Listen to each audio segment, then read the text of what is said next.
तो स्वागत है आपका एक बार फिर से। और आज हम देखने वाले हैं फार्मेसी प्रैक्टिस की यूनिट 3 का चैप्टर नंबर 2, जिसका नाम है ड्रग इन्फॉर्मेशन सर्विस। तो इसे हम पहले वैसे ही समझ लेते हैं कि ड्रग इन्फॉर्मेशन सर्विस होता क्या है। तो आपने क्या है 2005 में अगर आप फार्मासिस्ट बने हैं तो उस टाइम पे क्या है कोई बुखार की दवा चलती थी, और अब चल रहा है 2022। ठीक है, तो दोनों के बीच में काफ़ी डिफरेंस हो गया, 10 से 20 साल का लगभग डिफरेंस हो गया वहाँ पे। तो अब क्या है, ऐसा तो है नहीं कि जो 2005 में जो बुखार की दवाई चलती थी तो वही अब भी चल रही हो, ऐसा नहीं है। हर एक साल में 2 साल में नई नई 10 तरह की या 20 तरह की नई नई दवाइयाँ लॉन्च होती हैं। बहुत सारी कंपनी आती हैं, नए नए मॉडिफिकेशंस करती हैं दवा में, नए नए ब्रांड्स के नेम आते हैं, यानी सैकड़ों तरह की अलग अलग दवाइयाँ लॉन्च होती हैं। तो आपने जो स्टडी अपनी 2005 में करके जो कंप्लीट की थी डिग्री, और आपने इन दवाइयों के बारे में पढ़ा था, तो वो सभी क्या पुराना हो चुका है। अब क्या है, आपको समय के साथ अपडेट होने की ज़रूरत है। आज जो दवाइयाँ चल रही हैं तो उन सभी की इन्फॉर्मेशन आपको मिलनी चाहिए प्रॉपर, और जो भी डॉक्टर ने जो पुराने टाइम के हैं और आज जो नई नई दवाइयाँ चल रही हैं तो उन सभी की इन्फॉर्मेशन उन्हें कैसे मिलेगी। आप अगर फार्मासिस्ट है, आपने पुराने टाइम पे जो स्टडी की है, तो आपको जो इन्फॉर्मेशन कैसे मिलेगी, आज जो दवाइयाँ चल रही हैं तो उन सभी की इन्फॉर्मेशन आपको कैसे मिलेगी। ठीक है, और मैं केवल पुराने डॉक्टरों की बात नहीं कर रहा हूँ, आज से 1-2 साल पहले की भी मैं बात कर रहा हूँ कि अगर आप डॉक्टर हैं या फिर आप फार्मासिस्ट हैं और आपने जो डिग्री की है, तो उस टाइम पे जो दवाई चलती थी आज से 2-3 साल पहले या 1 साल पहले भी, तो नई नई दवाइयाँ मार्केट में डेली लॉन्च होती रहती हैं। हर 2 दिन बाद 3 दिन बाद एक ना एक दवाई जो लॉन्च हो जाती है। ठीक है, तो उसमें क्या रहता है कि उसकी जो प्रॉपर जो इन्फॉर्मेशन है, जो नई दवा लॉन्च हुई है, जो मार्केट में आई है नई दवा, तो उसकी जानकारी के लिए कि उसमें कौन से एक्सिपेंट यूज किए हैं, कौन सा उसमें एपीआई डाला गया है, क्या उसमें कंपोनेंट्स यूज किए हैं, क्या कॉन्स्टिट्यूएंट यूज किए हैं, तो इन सभी की क्या है प्रॉपर नॉलेज क्या है, जो हमारे फार्मासिस्ट हैं, जो डॉक्टर्स हैं, जो मेडिकल जो अलग अलग प्रोफेशनल्स रहते हैं, तो उन सबको क्या है अपडेट होकर जो है नॉलेज उन्हें मिलती रहे। जो दवाइयाँ नई नई लॉन्च हो रही हैं तो उनकी जो नॉलेज है उनको मिलती रहे, उन्हें प्रॉपर अपडेट मिलता रहे। तो इसी को हम बोलते हैं ड्रग इन्फॉर्मेशन सर्विस। कि जो भी हमारे जो फार्मासिस्ट हैं, डॉक्टर्स हैं, तो जो भी नई नई दवाइयाँ लॉन्च हो रही हैं मार्केट में डेली, या हर 2 दिन बाद, 3 दिन बाद, 4 दिन बाद कोई भी नई दवा आ रही है, तो उसकी जो प्रॉपर इन्फॉर्मेशन है, कौन सा नया ब्रांड है, कौन सी नई कंपनी ने उसे लॉन्च किया है, क्या उसमें डाला गया है, क्या दवाई है, किस तरीके से वो काम करेगी, क्या फार्माकोलॉजिकल एक्शन है, क्या उसका हाफ लाइफ है। ठीक है, तो इन सभी की जो प्रॉपर जो इन्फॉर्मेशन है, जो भी नई दवाई लॉन्च हो रही है, तो उसकी जो इन्फॉर्मेशन है वो डॉक्टर्स को, फार्मासिस्ट को, जो भी हमारे मेडिकल प्रोफेशनल्स हैं, तो उनको क्या है वो अपडेट होकर मिलती रहे। तो इसी को हम बोलते हैं ड्रग इन्फॉर्मेशन सर्विस। यानी और ये जो ड्रग इन्फॉर्मेशन सर्विस है ये कई तरह की होती है, बहुत सारे इसके टाइप होते हैं, प्राइमरी, सेकेंडरी, टर्सरी। तो उन सभी के बारे में हम बाद में बात करेंगे। फिलहाल मैंने आपको बता दिया है कि ड्रग इन्फॉर्मेशन सर्विस होता क्या है। बहुत सारे इंडिया में ड्रग इन्फॉर्मेशन सेंटर्स होते हैं, जो क्या कहते हैं, जो पूरी जो जानकारी है, जो भी अपडेट होते हैं दवाइयों से रिलेटेड, उन सबको वो इकट्ठा करते हैं, और फिर क्या जो हमारे मेडिकल प्रोफेशनल्स होते हैं तो उनको क्या है वो पूरी की पूरी जो इन्फॉर्मेशन है उनको सबमिट करते हैं। और फिर क्या है जो डॉक्टर, जो फार्मासिस्ट होते हैं, वो क्या उस इन्फॉर्मेशन को पढ़ते हैं और फिर वो अपडेट हो जाते हैं, उन्हें जो पता चल जाता है कि कौन सा ड्रग अभी मार्केट में चल रहा है और क्या सिस्टम है उसका। ठीक है, तो ये होता है हमारा ड्रग इन्फॉर्मेशन सर्विस। फिलहाल मैंने आपको अभी बता दिया मोटा मोटा, अभी हम इसे डिटेल में पढ़ लेते हैं। तो जो ड्रग इन्फॉर्मेशन सर्विस होता है, it is defined as knowledge of facts through reading, study और practical experience on chemical substance that is used in diagnosis, prevention and treatment of a disease. तो जो ड्रग इन्फॉर्मेशन रहता है तो इसको हम ऐसे डिफाइन कर सकते हैं कि किसी भी डिजीज को हम डायग्नोस करें, उसका प्रिवेंशन करें, या फिर हम उसे ट्रीट करें, यानी किसी भी डिजीज को हम सही करें किसी भी ड्रग की हेल्प से, तो उस ड्रग की प्रॉपर हमें रीडिंग करनी चाहिए, उसका जो स्टडी है और उसका जो प्रैक्टिकल एक्सपीरियंस है। तो पहले हमें ड्रग के बारे में उसकी पूरी नॉलेज लेना, यानी उसकी रीडिंग करना, उसकी स्टडी करना, उसका प्रैक्टिकल जो है करना। ठीक है, और उसके हेल्प से क्या करें, हम किसी भी डिजीज का डायग्नोसिस करें, उसे प्रिवेंट करें या फिर उसका ट्रीटमेंट करें। तो यही होती है हमारी ड्रग इन्फॉर्मेशन। ठीक है, तो सिंपल सा मतलब है इसका, बिल्कुल कंफ्यूज होने की जरूरत नहीं है कि किसी भी ड्रग की हम पहले क्या हम उसकी स्टडी करें, उसके बारे में जितनी भी नॉलेज होती है कि वो ड्रग कैसे काम करता है, क्या काम करता है, क्यों काम करता है, तो उसकी पूरी A to Z उसकी हिस्ट्री, उसका जो काम करने का जो तरीका है, पहले हम उसकी स्टडी करें और फिर उस ड्रग की हेल्प से हम क्या करें कि किसी भी डिजीज को हम प्रिवेंट करें, उसका ट्रीटमेंट करें, उसका डायग्नोसिस करें। तो यही होता है हमारा ड्रग इन्फॉर्मेशन। यानी ड्रग की क्या है इन्फॉर्मेशन पहले निकालना, उसकी पूरी इन्फॉर्मेशन को गेन करना और फिर उससे क्या है ट्रीटमेंट करना। तो ये होता है हमारा ड्रग इन्फॉर्मेशन। और ये जो ड्रग इन्फॉर्मेशन रहती है तो ये बहुत सारे सेंटर्स हैं, इंडिया में होते हैं, बाहर भी होते हैं, फॉरेन में भी होते हैं। तो ये बहुत सारे अलग अलग तरह के इंस्टीट्यूट्स होते हैं, कुछ हमारी यूनिवर्सिटीज होती हैं बड़ी, ठीक है, जो क्या करती हैं ड्रग इन्फॉर्मेशन सेंटर की तरह काम करती हैं। वो क्या करती हैं, जितनी भी तरह की कंपनी होती हैं वो क्या मार्केट में नए नए ड्रग्स को लॉन्च करती हैं, तो वो वहाँ से पूरा डेटा इकट्ठा करती हैं और फिर क्या है जो ड्रग इन्फॉर्मेशन जो सर्विस रहती है उसको प्रोवाइड कराती हैं। और ये जो ड्रग इन्फॉर्मेशन सेंटर रहते हैं तो ये क्या करते हैं कि ड्रग की जो इन्फॉर्मेशन रहती है तो उसको क्या है जो पीपल्स रहते हैं, ग्रुप ऑफ पीपल्स, ठीक है, या फिर जो मेडिकल प्रोफेशनल्स रहते हैं, डॉक्टर, फार्मासिस्ट, पैरामेडिकल, तो उन सभी को क्या है ये जो ड्रग इन्फॉर्मेशन इन्फॉर्मेशन सेंटर रहते हैं तो उनको ये प्रॉपर क्या है गाइड करते हैं, उनको जो है पूरा अपडेट देते हैं दवाइयों के बारे में, ठीक है। और ये जो ड्रग इन्फॉर्मेशन सर्विस रहती है तो इसको क्या है, जो फार्मासिस्ट रहते हैं तो फार्मासिस्ट का, और ये जो ड्रग इन्फॉर्मेशन सर्विस रहती है तो इसमें फार्मासिस्ट का भी बहुत अच्छा रोल रहता है। और फार्मासिस्ट क्या है, गाइड करते हैं पीपल्स को ताकि वो ड्रग का सही तरीके से यूज कर पाए, है ना।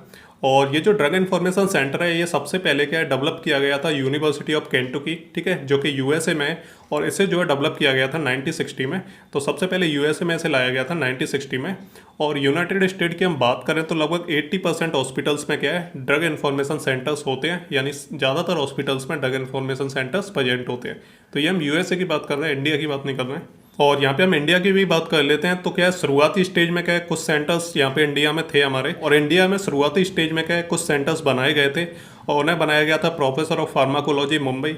चलिए अब हम जानते हैं कि ड्रग इन्फॉर्मेशन की जरूरत ही क्यों पड़ती है, क्यों, क्या इसकी नीड है। तो सबसे पहले हम बात करें कि क्या है जो नंबर ऑफ ड्रग्स हैं वो क्या मार्केट में बढ़ते जा रहे हैं, यानी डेली क्या है नए नए ड्रग्स आते हैं मार्केट में। तो जो पुराने जो प्रोफेशनल्स होते हैं, जो मेडिकल प्रोफेशनल्स होते हैं, तो उन्हें क्या नॉलेज नहीं रहती है, ठीक है। जब तक उन्हें अपडेट ना किया जाए, उन्हें ना बताया जाए कि ये वाला जो नया ड्रग है उसकी ये खासियत है और ये नया ड्रग हमारा लॉन्च हुआ है, इस ब्रांड नेम से हुआ है। तो क्या है मार्केट में क्या है नए नए ड्रग्स लॉन्च होते रहते हैं, तो उनकी जो प्रॉपर जो इन्फॉर्मेशन है वो डॉक्टर्स को और जो मेडिकल जो प्रोफेशनल्स हैं उनको लगातार मिलती रहे, ठीक है। तो इसके लिए क्या है ड्रग इन्फॉर्मेशन बहुत ज़्यादा जरूरी है। दूसरा हम बात करें कि जो नए ड्रग्स होते हैं तो वो काफ़ी ज़्यादा पोटेंट होते हैं, ठीक है, और उनका जो फॉर्मुलेशन रहता है वो काफ़ी सिलेक्टिव रहता है, ठीक है। तो इसकी वजह से क्या होता है कि उनकी जो कॉम्प्लेक्सिटी है वो क्या है बढ़ जाती है। तो क्या है ड्रग का कॉम्प्लेक्स होने की वजह से क्या है उसकी जो पूरी इन्फॉर्मेशन है वो क्या है प्रोवाइड कराना, इसलिए क्या है ड्रग इन्फॉर्मेशन हमारी ज़रूरी रहती है। तो कोई भी प्रोफेशनल जो क्या है किसी पेशेंट का ट्रीटमेंट कर रहे हैं और कोई भी नया ड्रग आया है तो पहले क्या उस नए ड्रग के बारे में उस जो मेडिकल प्रोफेशनल है, कोई डॉक्टर है, तो उन्हें क्या पूरी इन्फॉर्मेशन देना उन्हें कि ये ड्रग ऐसे काम करेगा, इतना इसका डोज देना है, ठीक है। तो किसी भी ड्रग के बारे में प्रॉपर नॉलेज जो मेडिकल प्रोफेशनल होते हैं तो उनको देना, फिर वो जो डॉक्टर्स वगैरह हैं तो वो क्या करते हैं उस नए ड्रग को जो है पेशेंट को देते हैं, ठीक है। नेक्स्ट हम बात करते हैं कि जो पुराने टाइम पे क्या होता था, कोई भी नया ड्रग आता था तो हम क्या है जो फार्माकोपिया रहती थी या फिर क्या है जो फॉर्मुलेटरी जो बुक्स रहती थी तो हम उन्हें पढ़ते थे। तो वो क्या है काफ़ी ज़्यादा कॉम्प्लेक्स रहता था, उसमें बहुत ज़्यादा उसमें टाइम टेकन भी रहता था। लेकिन आज के टाइम पे क्या है बहुत ज़्यादा नए नए ड्रग्स आ रहे हैं तो क्या है जल्दी से उसे फार्माकोपिया में देख के या किसी भी तरह की जो फॉर्मुलेटरी है तो उसमें देख के क्या उसके बारे में इन्फॉर्मेशन गेन करना वो थोड़ा सा सफिशियंट नहीं रहता है। तो इस वजह से भी क्या है जो ड्रग इन्फॉर्मेशन सेंटर्स रहते हैं या ड्रग इन्फॉर्मेशन सर्विस रहती है तो उसको क्या है इसी वजह से बनाया गया है ताकि क्या है जो फार्माकोपिया जो फॉर्मुलेटरी रहती है तो उनमें क्या है ड्रग की जो इन्फॉर्मेशन है वो ढूंढने में टाइम वेस्ट ना हो। तो ये कुछ कारण रहते हैं कि ड्रग इन्फॉर्मेशन सर्विसेज क्यों जरूरी है। नेक्स्ट हम बात करते हैं कि एम और ऑब्जेक्टिव क्या होते हैं ड्रग इन्फॉर्मेशन सर्विस के। तो सबसे पहले क्या है कि जो इन्फॉर्मेशन है वो क्या है जो मेडिकल प्रोफेशनल जो डॉक्टर्स होते हैं तो पहले किसी भी ड्रग के बारे में पूरी जो इन्फॉर्मेशन है वो क्या है मेडिकल प्रोफेशनल या जो हेल्थ प्रोफेशनल रहते हैं तो उन्हें क्या है वो पूरी इन्फॉर्मेशन देना, ठीक है। उन्हें ये बताना कि किसी तरह की अगर कोई डिजीज है तो ये जो ड्रग है वो उस पर कैसे काम करेगा, ठीक है, कितना डोज देना है, क्या किस तरीके से यूज करना है इसे, तो उसके बारे में पूरी इन्फॉर्मेशन किसी भी हेल्थ प्रोफेशनल को देना। तो ये इसका एम रहता है। नेक्स्ट हम बात करते हैं कि जो गवर्नमेंट एजेंसी रहती हैं या फिर जो गवर्नमेंट ऑफिशियल्स रहते हैं तो उनको क्या है ये जो इन्फॉर्मेशन है ड्रग इन्फॉर्मेशन सर्विस, तो अगर ये जो सर्विस है ये क्या गवर्नमेंट ऑफिशियल्स को भी दी जाए डायरेक्टली तो उनकी जो डिसीजन मेकिंग की जो प्रोसेस रहती है तो वो क्या है काफ़ी ऑप्टिमाइज हो सकती है, काफ़ी बढ़ सकती है। क्योंकि वो क्या है जब भी कोई नया ड्रग आता है तो जो गवर्नमेंट ऑफिशियल्स रहते हैं तो वो क्या है उसकी अच्छे तरीके से जांच करते हैं तो उसमें क्या काफ़ी ज़्यादा समय लग जाता है। तो उस ड्रग के बारे में सारी चीज़ें पता लगाने में क्या काफ़ी समय जाता है। तो इससे क्या होता है कि जो ड्रग इन्फॉर्मेशन सर्विस अगर ये डायरेक्टली क्या है ऑफिशियल्स को दे दी जाए तो इससे क्या रहेगा कि ये जो डिसीजन मेकिंग रहती है यानी जो टाइम लगता है, ठीक है, तो वो क्या काफ़ी इंप्रूव हो जाएगा, ज़्यादा टाइम नहीं लगेगा किसी भी ड्रग के बारे में जानकारी जुटाने में। नेक्स्ट हम बात करते हैं कि ड्रग इन्फॉर्मेशन सर्विस से क्या है एक और जो है फ़ायदा होता है कि इससे क्या है जो गाइडलाइंस और जो फॉर्मुलरी रहती हैं हॉस्पिटल फॉर्मुलरी और जो नई नई गाइडलाइंस बनाते हैं हम ड्रग्स को लेके तो वो भी क्या है काफ़ी अच्छे तरीके से इंप्रूवमेंट हो सकती है और वो भी क्या अच्छे तरीके से डेवलप हो सकती हैं। इसके अलावा हम बात करें कि जो पेशेंट कॉम्प्लायंस रहता है तो उसे भी हम इम्प्रूव कर सकते हैं ड्रग इन्फॉर्मेशन सर्विस से। यानी क्या है कि ड्रग इन्फॉर्मेशन सर्विस ऐसी चीज़ है कि मान लीजिए मैं हूँ या आप हैं, कोई भी, आप एक पेशेंट है या मैं एक पेशेंट हूँ, तो क्या होगा कि अगर किसी ड्रग के बारे में मुझे प्रॉपर उसके बारे में सारी चीज़ें पता है कि किस तरह से काम करती है, कितना डोज लेना है, जब मुझे उसकी पूरी इन्फॉर्मेशन पता होगी तो इससे क्या हुआ कि मुझे क्या एक तो हिचकिचाहट नहीं होगी कि इस ड्रग को मुझे लेना चाहिए या नहीं लेना चाहिए। जब मुझे उसके बारे में प्रॉपर सारी चीज़ें पता है तो मैं क्या उस ड्रग को लेने में हिचकिचाऊंगा नहीं, उसका जो डोज मैं आराम से ले सकता हूँ और मैं अपना सेल्फ मेडिकेशन भी कर सकता हूँ। अगर मुझे बुखार है तो मुझे पता है कि ये जो बुखार की टैबलेट है ये इस तरह से काम करती है, इतना मुझे डोज लेना है पर डे, ठीक है, तो मेरा जो बुखार है वो सही हो जाएगा। और इसके अलावा ड्रग इन्फॉर्मेशन सर्विस से हम क्या कर सकते हैं कि एजुकेशनल जो प्रोग्राम चलते हैं गाइड करने के लिए मेडिकल स्टाफ वगैरह को, तो इसमें भी इसका इंपॉर्टेंट रोल रहता है। तो ये भी इसका एक ऑब्जेक्टिव होता है। नेक्स्ट हम बात करते हैं कि जो अंडर ग्रेजुएट और जो ग्रेजुएट जो टीचिंग प्रोग्राम्स रहते हैं, तो उसमें भी क्या है, इसका पार्टिसिपेशन रहता है ड्रग इन्फॉर्मेशन सर्विस का।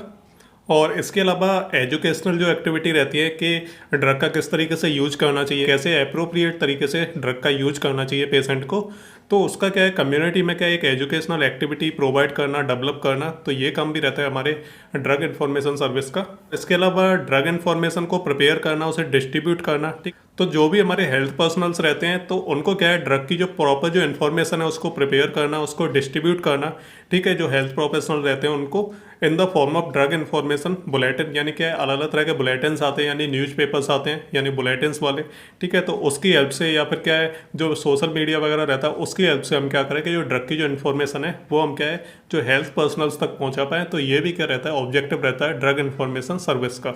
नेक्स्ट हम बात करते हैं फंक्शंस ऑफ डीआईसी के, क्या फंक्शंस रहते हैं, डीआईसी क्या क्या करता है। तो सबसे पहले हम बात करते हैं information on all aspect of therapeutic usages of drug. तो जितने भी ड्रग्स रहते हैं, तो किस तरीके से उनका थेराप्यूटिक यूज करना है, किस तरीके से ड्रग का यूज करना है, क्या डोज लेना है, तो उसके बारे में प्रॉपर इन्फॉर्मेशन प्रोवाइड करना। तो ये रहता है हमारा पहला फंक्शन। दूसरा हम बात करते हैं कि dose and administration of drugs, ठीक है। तो ड्रग का कितना डोज देना है, किस तरीके से एडमिनिस्टर करना है ड्रग को, ठीक है, किस तरीके से लेना है ड्रग को, ठीक है, तो उसके बारे में इन्फॉर्मेशन देना।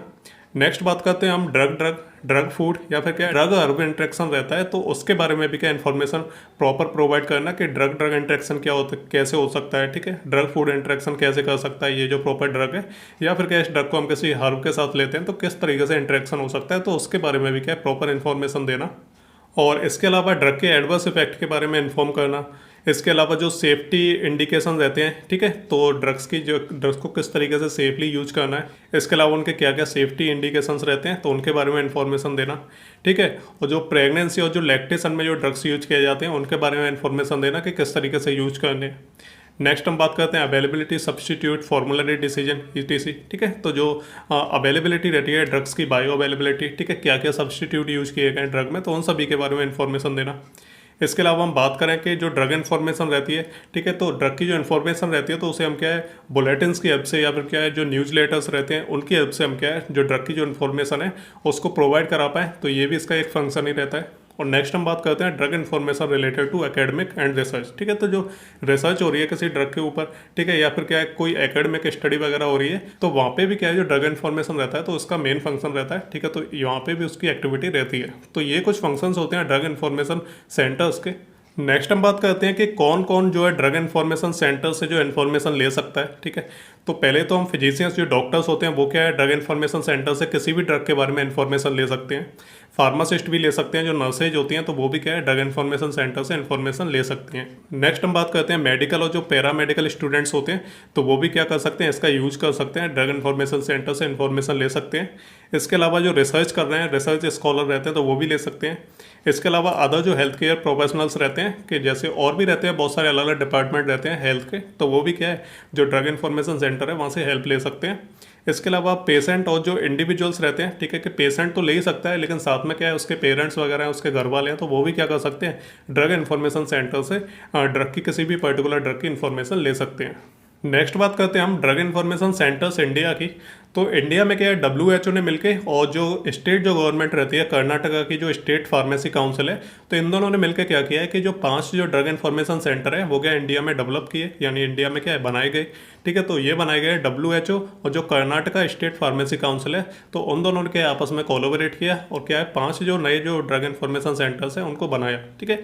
और ये जो ड्रग इन्फॉर्मेशन सेंटर्स है, ये हरियाणा में, एक चंडीगढ़ में, राजस्थान में, असम में और जो एक गोवा में। इनकी हम बात करें 5 की, तो जो पहला जो ड्रग इन्फॉर्मेशन सेंटर है वो है हमारा महाराष्ट्र स्टेट फार्मेसी काउंसिल।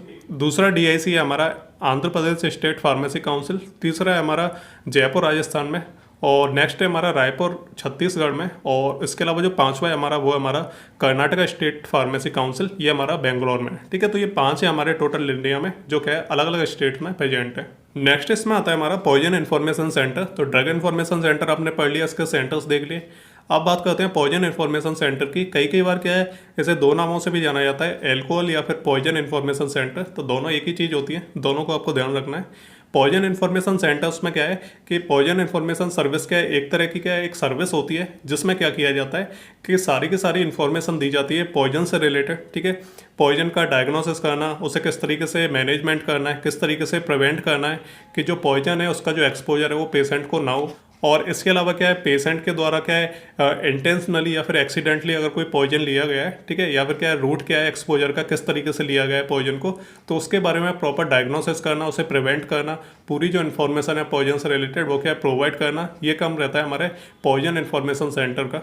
और इसका पर्पज क्या रहता है पॉइजन इन्फॉर्मेशन सेंटर का, तो ये क्या है रिड्यूस करता है मॉर्बिडिटी। मॉर्बिडिटी मतलब sign and symptoms and mortality caused by poisoning and improve the patient health related quality of the life. ठीक है, तो इनका एक ही काम रहता है कि जो क्या है पॉइजन की वजह से जो डेथ होती है या फिर पॉइजन के जो साइन और जो सिम्टम्स दिखाई देते हैं पेशेंट के अंदर, तो उन सबको क्या है रिड्यूस करना।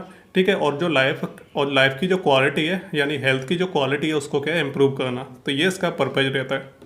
फंक्शंस की हम बात करें तो पेशेंट का मैनेजमेंट करना, टॉक्सिकोलॉजिकल एनालिटिकल सर्विस यानी टॉक्सिक जो पॉइजन रहता है उसको क्या है एनालिसिस करना। ठीक है, इसके अलावा टॉक्सिको विजिलेंस, और इसके अलावा एक और आता है हमारा प्रिवेंशन ऑफ पॉइजनिंग। ठीक है, तो पॉइजन को प्रिवेंट करना, रिसर्च करना पॉइजनिंग के ऊपर। इसके अलावा development of protocols for poison management. ठीक है, तो पॉइजन को किस तरीके से मैनेजमेंट करना उसका, तो उसके लिए क्या है कुछ प्रोटोकॉल्स बनाना, कुछ गाइडलाइंस वगैरह बनाना। तो ये फंक्शंस रहते हैं हमारे पॉइजन इन्फॉर्मेशन सेंटर के। तो यहाँ पे हम सोर्स ऑफ ड्रग इन्फॉर्मेशन की हम बात करें तो ड्रग इन्फॉर्मेशन के कितने सोर्सेज रहते हैं, कहाँ कहाँ से जो है ड्रग इन्फॉर्मेशन सर्विस जो मिलती है हमें, तो उसके बारे में बात करने से पहले हम एक और चीज़ देख लेते हैं। उसे मैं लिखना भूल गया था लेकिन मैंने क्या अगले पेज पर उसे मेंशन कर दिया। तो हम कुछ सेंटर्स देख लेते हैं कि जो पॉइजन और एल्कोहल इन्फॉर्मेशन सेंटर्स रहते हैं इंडिया में, तो वो कहाँ कहाँ पे हैं। पहला है हमारा Christian Medical College Hospital Vellore, ठीक है, जो हमारा तमिलनाडु में है। दूसरा है हमारा डिपार्टमेंट ऑफ फार्मेसी प्रैक्टिस, ठीक है, और ये हमारा चिदम्बरम में है तमिलनाडु में।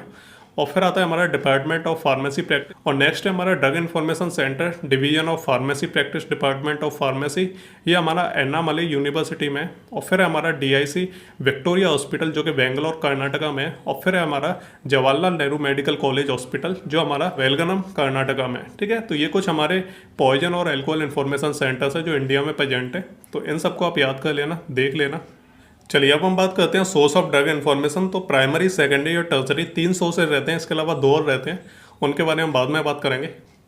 तो सबसे पहले हम बात कर लेते हैं अपने प्राइमरी सोर्स के बारे में। ठीक है, तो प्राइमरी सोर्स क्या रहते हैं ड्रग इन्फॉर्मेशन के, तो सबसे पहले हम बात करें तो प्राइमरी सोर्स में क्या क्या चीज़ें इंक्लूड रहती हैं। तो एक तो जो अनपब्लिश स्टडी रहती हैं, यानी क्या किसी कोई स्टडी की जा रही है किसी ड्रग के ऊपर, उसे अभी पब्लिश नहीं किया गया यानी अनपब्लिश है वो, तो अगर उससे हम जो इन्फॉर्मेशन गेन करते हैं या फिर क्या है जो ड्रग इन्फॉर्मेशन रहती है, ठीक है, तो उसे क्या है वहाँ से लिया गया है। ठीक है, तो एक तो वो हो गया हमारा प्राइमरी सोर्स। इसके अलावा कोई ओरिजिनल आर्टिकल पब्लिश किया गया है, वहाँ से जो इन्फॉर्मेशन इकट्ठी की गई है, ठीक है, या फिर क्या है जो ओरिजिनल कोई रिसर्च की गई है उसकी रिपोर्ट वगैरह दी गई है, ठीक है, या फिर कोई आइडिया या फिर कोई ओपिनियन है, ठीक है, तो अगर वहाँ से जो इन्फॉर्मेशन ली गई है ड्रग इन्फॉर्मेशन अगर वहाँ से आई है तो ये हमारा प्राइमरी सोर्स हो गए।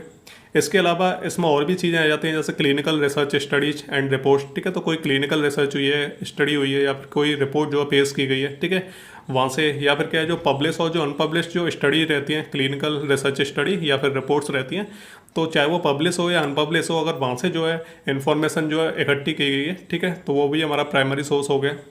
नेक्स्ट हम बात करते हैं journals that publish primary literature include annuls of internal medicine. ठीक है, इसके अलावा क्लिनिकल फार्माकोलॉजी एंड थेरेप्यूटिक्स। ठीक है, तो अगर यहाँ से जो है यहाँ पे जितने भी अलग अलग तरह के जो डिपार्टमेंट हमारे क्लिनिकल फार्माकोलॉजी, इंटरनल मेडिसिन, ठीक है, थेरेप्यूटिक्स, ठीक है, अगर ये जो जर्नल्स रहते हैं यहाँ से जो जर्नल्स अगर रिपोर्ट वगैरह पेश की गई हैं तो यहाँ से जो इन्फॉर्मेशन इकट्ठी की गई है ड्रग इन्फॉर्मेशन की, तो वो हमारे सारे प्राइमरी सोर्स हो जाते हैं।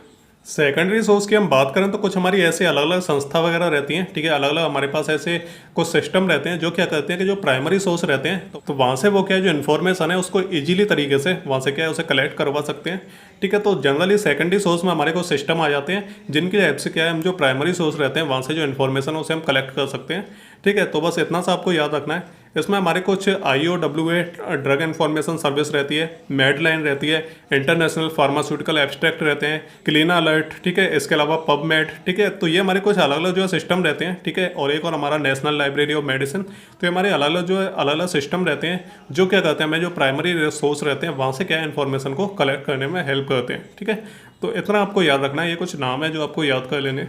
नेक्स्ट आता है हमारा टर्सरी सोर्स, और इसमें हम क्या करते हैं, काफ़ी अलग अलग बुक्स की हम हेल्प लेते हैं, वहाँ से हम ड्रग इन्फॉर्मेशन को कलेक्ट करते हैं, फिर जो हम उसे प्रोवाइड कराते हैं। टर्सरी सोर्स की हम बात करें तो इसमें प्राइमरी सेकेंडरी लिटरेचर्स एंड इसमें क्या है, कुछ हमारी रेफरेंस बुक्स आ जाती हैं, जैसे essential drug list, treatment guidelines, drug formulary, drug bulletins और जो फार्माकोपिया रहती हैं। तो ये जो रेफरेंस बुक्स रहती हैं, तो इनके क्या समराइज फॉर्म में क्या है, उनका जो डेटा रहता है वो हमारा टर्सरी सोर्स में ही आ जाता है। और इसके अलावा हम बात करें कुछ टेक्स्ट बुक की, जैसे हमारी कुछ रेफरेंस टेक्स्ट बुक रहती हैं, जैसे अमेरिकन हॉस्पिटल फॉर्मुलरी सर्विस, दूसरा हमारा Martindale the complete drug reference, ये हमारी बुक रहती हैं, इनमें से क्या इन्फॉर्मेशन कलेक्ट की जाती है।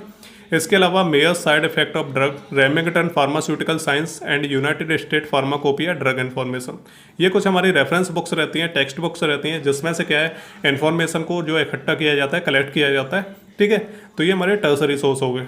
नेक्स्ट हम बात करते हैं इलेक्ट्रॉनिक बुलेटिन बोर्ड। तो ये भी हमारा एक सोर्स रहता है। इसमें क्या होता है कि जनरली हम क्या है, बड़ी बड़ी बिल्डिंग्स होती हैं, वहाँ पे क्या है बड़ी बड़ी एलसीडी लगी रहती हैं। जैसे आपने फॉरेन में देखा होगा कि बिल्डिंग्स रहती हैं, उस पर टीवी टाइप की चलती रहती हैं, बड़ी बड़ी डिस्प्ले लगी रहती हैं। तो इसी तरह से उन्हीं को हम इलेक्ट्रॉनिक बुलेटिन बोर्ड बोलते हैं। तो वहाँ पे क्या रहता है कि कंप्यूटर्स और जो मॉडेम्स रहते हैं, उनकी ऐप से क्या करते हैं कि जो ड्रग इन्फॉर्मेशन रहती है, जो भी मेडिकल इन्फॉर्मेशन रहती है, तो उसे क्या है सर्वर के द्वारा उसे पोस्ट किया जाता है, और फिर वो क्या है उस बड़े से बोर्ड पे जो दिखाई देती है। तो ये रहती है इलेक्ट्रॉनिक बुलेटिन बोर्ड। नेक्स्ट रहता है कि बहुत सारी जो हेल्थ केयर इंडस्ट्री रहती है, तो वो क्या करती है कि वो क्या है बढ़ावा दे रही है इस चीज़ को, कि वो क्या है जो एडवर्टाइजिंग रहती है किसी भी हेल्थ जो इन्फॉर्मेशन की, या फिर कोई भी जो है मेडिकल सर्विस रहती है, तो उसको क्या है जो वेल बोर्ड रहता है, जो इलेक्ट्रॉनिक बुलेटिन बोर्ड रहता है, तो उसकी हेल्प से क्या है वो उसे एडवर्टाइज करती हैं। तो ये भी क्या एक सोर्स रहता है हमारा ड्रग इन्फॉर्मेशन का। नेक्स्ट हम बात करें कुछ और अदर सोर्सेज की इन्फॉर्मेशन की, तो इसमें हमारे कुछ प्राइमरी जो हमारे लोकल और जो नेशनल वेब पेज आ जाते हैं, यानी कि इंटरनेट पे हम जो है सर्फिंग करके वहाँ से हम इन्फॉर्मेशन ले सकते हैं। इसके अलावा हमारे जो प्रोफेशनल्स रहते हैं और जो गवर्नमेंट ऑर्गेनाइजेशन रहते हैं, तो वो भी क्या एक तरह का सोर्स होते हैं इन्फॉर्मेशन का। इसके अलावा कुछ फार्मास्यूटिकल मैन्युफैक्चरर्स रहते हैं, तो वो भी क्या इन्फॉर्मेशन प्रोवाइड कराते हैं। इसके अलावा हम बात करें कि ability to use quality of information, तो इसके अलावा हम बात करें तो जो इंटरनेट पे क्या है बहुत सारी अलग अलग जो इन्फॉर्मेशन हमें मिलती है, तो वो भी क्या एक सोर्स ऑफ इन्फॉर्मेशन होता है। तो ये क्या है काफ़ी तेज़ी से बढ़ रहा है कि आजकल लोग क्या है इंटरनेट से जो है इन्फॉर्मेशन बहुत जल्दी ड्रग की ले लेते हैं। तो ये क्या है अच्छा तरीका रहता है।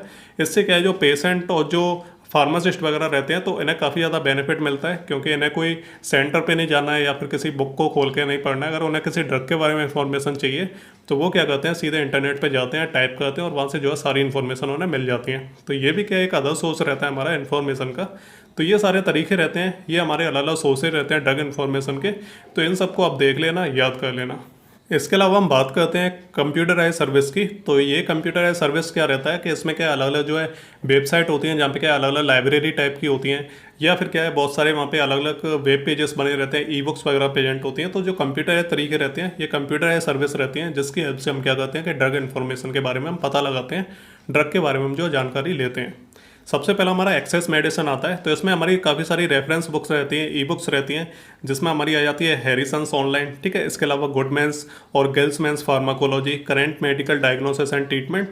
तो ये क्या है कुछ हमारी रेफरेंस बुक्स रहती हैं। तो इनकी हेल्प से हम क्या करते हैं ड्रग इन्फॉर्मेशन को कलेक्ट करते हैं। इसके अलावा कोक्रेन लाइब्रेरी आती है, ठीक है, एक तरह की लाइब्रेरी, ये ऑनलाइन लाइब्रेरी रहती है। तो इसमें क्या रहती है काफ़ी अप टू डेट जो इन्फॉर्मेशन रहती है, ठीक है, कि जो हमारे जो हेल्थ केयर रहती है, तो उसमें जो इंटरवेंशंस रहते हैं, अलग अलग तरह के इफेक्ट ऑफ इंटरवेंशंस रहते हैं, तो इन सब की जो प्रॉपर जो अप टू डेट इन्फॉर्मेशन रहती है, तो वो हमारी कोक्रेन लाइब्रेरी में प्रेजेंट होती है। तो वहाँ पर जाके भी इन्फॉर्मेशन ली जा सकती है।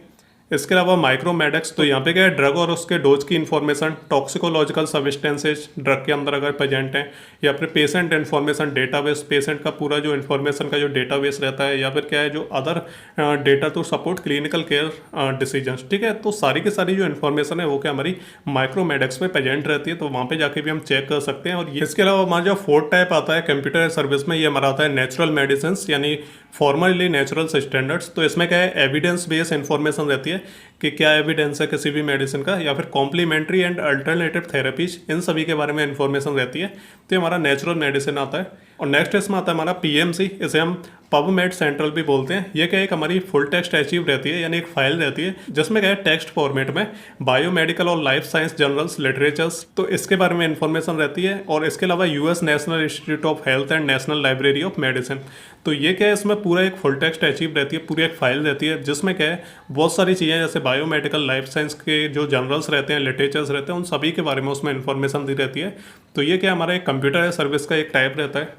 नेक्स्ट हमारा पबमेड आता है। तो पबमेड कुछ नहीं रहता है, ये क्या एक जर्नल आर्टिकल रहता है, ठीक है, जिसमें क्या है हेल्थ एंड मेडिसिन या फिर नर्सिंग एंड बायोलॉजी इन सभी के बारे में जो इन्फॉर्मेशन उसमें दी रहती है, यानी एक आर्टिकल रहता है। नेक्स्ट हमारा आता है स्कोपस, ठीक है। तो स्कोपस में क्या है, जो आर्टिकल्स रहते हैं, रिसर्च रहती हैं और उनका रिव्यू करना, तो उन सभी चीज़ों के बारे में लिखा रहता है। तो अगर किसी तरह की जो साइंस कॉन्फ्रेंस हुई है, ठीक है, तो उसमें जो पेपर्स वगैरह या कोई भी जो टॉपिक पे डिस्कशन किया गया है, तो उसके जो जर्नल्स रहते हैं वो पब्लिश किए जाते हैं।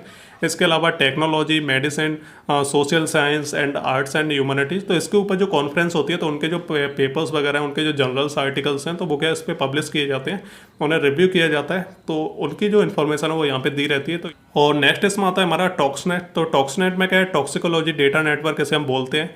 तो इसमें क्या है, साइंटिफिक आर्टिकल्स रहते हैं, फैक्चुअल इन्फॉर्मेशन रहती है, डेटा ऑन टॉक्सिकोलॉजी, ठीक है। इसके अलावा हाजार्डियस केमिकल्स रहते हैं, बहुत सारे जो जहरीले केमिकल्स रहते हैं, एनवायरमेंटल हेल्थ, ठीक है, और जो टॉक्सिक रिलीजियस रहते हैं। तो इन सभी जो टॉक्सिक यानी जो पूरे के पूरे जो जहरीले हमारे सब्सटेंस रहते हैं, जो टॉक्सिकोलॉजी रहती है, उसके बारे में जो पूरी इन्फॉर्मेशन यहाँ पे पूरा जो डेटा है यहाँ पे दिया रहता है। इसके अलावा हम लास्ट टाइम बात करें तो लेक्सिकॉम्प, ठीक है, तो इसमें क्या है ड्रग आइडेंटिफिकेशन, ड्रग को आइडेंटिफाई कैसे करना है। इसके अलावा पेशेंट एजुकेशन, ड्रग कैलकुलेटर, ठीक है। इसके अलावा टॉक्सिकोलॉजी एंड आईवी कॉम्पेटिबिलिटी, तो ये सारी जो इन्फॉर्मेशन है वो हमारी लेक्सिकॉम्प पे दी रहती है। तो ये हमारे होते हैं कंप्यूटराइज सर्विस, जिन्हें हम क्या है कंप्यूटर की हेल्प से हम इन सभी सर्विसेज को ले सकते हैं, ठीक है। यानी अब डेटा यहाँ पे पूरा का पूरा दिया रहता है, उसको हम पढ़ सकते हैं ऑनलाइन जाके। तो ये हमारी सारी कंप्यूटराइज सर्विस रहती है। बात करते हैं सबसे लास्ट टॉपिक की, जो हमारा storage and retrieval of information, कि जो इन्फॉर्मेशन कलेक्ट की गई है अलग अलग जगह से, सो उसे स्टोरेज कैसे करना है, उसका रिट्राइवल कैसे करना है, जब ज़रूरत पड़ेगी तो उसे किस तरीके से रिट्राइव करना है, किस तरीके से उसे बाहर निकाल के जो प्रोवाइड करना है उस इन्फॉर्मेशन को। तो सबसे पहले हम बात करें सिस्टमेटिक प्रोसेस, ठीक है। तो सिस्टम में क्या रहता है कि उस पहले जो इन्फॉर्मेशन उसको हम कलेक्ट करते हैं, उसकी जो कैटालॉगिंग करते हैं, उसका जो पूरा का पूरा डेटा है उसे हम जो है अच्छे तरीके से उसे स्टोर कर देते हैं। जो पूरी इन्फॉर्मेशन है उसके डेटा को हम स्टोर कर देते हैं। तो जब भी उसकी ज़रूरत पड़ती है, ठीक है, तो हम उसे लोकेट कर सकते हैं, उसे डिस्प्ले कर सकते हैं, यानी हम उसे दिखा सकते हैं जब भी कोई रिक्वेस्ट करता है या जब भी कोई मांगता है डेटा को। और नेक्स्ट हम बात करें कि जो computer and data processing technique है made possible the high speed, ठीक है। तो इसमें क्या है, जो डेटा स्टोरेज रहता है तो वो क्या है कंप्यूटर के द्वारा ज़्यादा अच्छे तरीके से, बेटर तरीके से किया जा सकता है। हम क्या कर सकते हैं कि डेटा को क्या है अच्छे तरीके से हाई स्पीड पे हम उसे कलेक्ट कर सकते हैं, उस डेटा को प्रोसेस कर सकते हैं। इसके अलावा हम सिलेक्टिव रिट्राइवल कर सकते हैं लार्ज अमाउंट ऑफ इन्फॉर्मेशन, कि अगर कोई गवर्नमेंट या फिर कोई कमर्शियल या फिर एकेडमिक पर्पज़ की वजह से अगर इन्फॉर्मेशन की ज़रूरत है तो हम क्या कर सकते हैं, बहुत ही स्पीड में और लार्ज अमाउंट में जो इन्फॉर्मेशन है वो हम प्रोवाइड करा सकते हैं, ठीक है। तो ये क्या है storage and retrieval of information का तरीका रहता है। बेसिक टाइप की हम बात करें कि कितने टाइप की स्टोरेज और रिट्राइवल ऑफ इन्फॉर्मेशन रहता है, तो बेसिकली 3 टाइप का रहता है। एक हमारा डॉक्यूमेंट रिट्राइवल सिस्टम रहता है। तो इसमें हम क्या करते हैं कि जो इन्फॉर्मेशन रहती है उसका हम पूरा जो डॉक्यूमेंट है उसे हम बनाते हैं, पूरे हम डॉक्यूमेंट के हिसाब से हम उसे स्टोर करते हैं, उसके अलग अलग डॉक्यूमेंट बना के हम उसे स्टोर करते हैं, ठीक है। जिसमें क्या रहता है कि कोई भी जो इन्फॉर्मेशन उसे हम कैसे कलेक्ट करते हैं, कि जो पहले हम उसका टाइटल लिखते हैं, फिर हम उसके कीवर्ड्स लिखते हैं, ठीक है, और इस तरीके से हम एक पूरा डॉक्यूमेंट तैयार करते हैं इन्फॉर्मेशन का, उसे जो है रख देते हैं। दूसरा हमारा डेटाबेस सिस्टम रहता है। तो इसमें हम क्या करते हैं कि डेटाबेस बनाते हैं, यानी ऑनलाइन हम क्या है सिस्टम पे जो है स्टोर करते हैं पूरी की पूरी इन्फॉर्मेशन को, ठीक। तो जितने भी रिकॉर्ड्स वगैरह रहते हैं उनको हम ऑनलाइन स्टोर करते हैं, जैसे नेम, एड्रेस, फ़ोन नंबर, ठीक है। ऐसे जो कीवर्ड्स हैं उनको हम जो उसमें यूज करते हैं, जिससे क्या होता है कि जब भी हमें कोई इन्फॉर्मेशन चाहिए रहती है, किसी पेशेंट का डेटाबेस चाहिए रहता है, तो उसकी हेल्प से हम क्या है बस कीवर्ड्स को जो टाइप करते हैं और हम क्या जो पूरी की पूरी जो इन्फॉर्मेशन है वो डेटाबेस से निकाल सकते हैं। तो ये चीज़ भी आपको ध्यान रखनी है। लास्ट हमारा इसमें रेफरेंस रिट्राइवल सिस्टम आता है, ठीक है। तो इसमें क्या होता है कि store references to documents rather than the document themself, ठीक है। तो इसमें क्या करते हैं कि जो इन्फॉर्मेशन हमें जहाँ से मिली है, जैसे क्या है हमें कोई इन्फॉर्मेशन मिली है किसी भी दवा के बारे में, तो वो हमें किसी बुक से मिली है, ठीक है। जैसे हमें रेमिंगटन्स फार्माकोलॉजी की बुक से हमें वो इन्फॉर्मेशन मिली है, तो हम उस इन्फॉर्मेशन का अलग से डॉक्यूमेंट बनाने की बजाय हम क्या करेंगे, हम उस इन्फॉर्मेशन का क्या है रेफरेंस दे देंगे कि हमें ये जो इन्फॉर्मेशन है वो इस बुक से मिली है। तो हम क्या करेंगे कि बस रेफरेंस लिख देते हैं इसमें, ठीक है।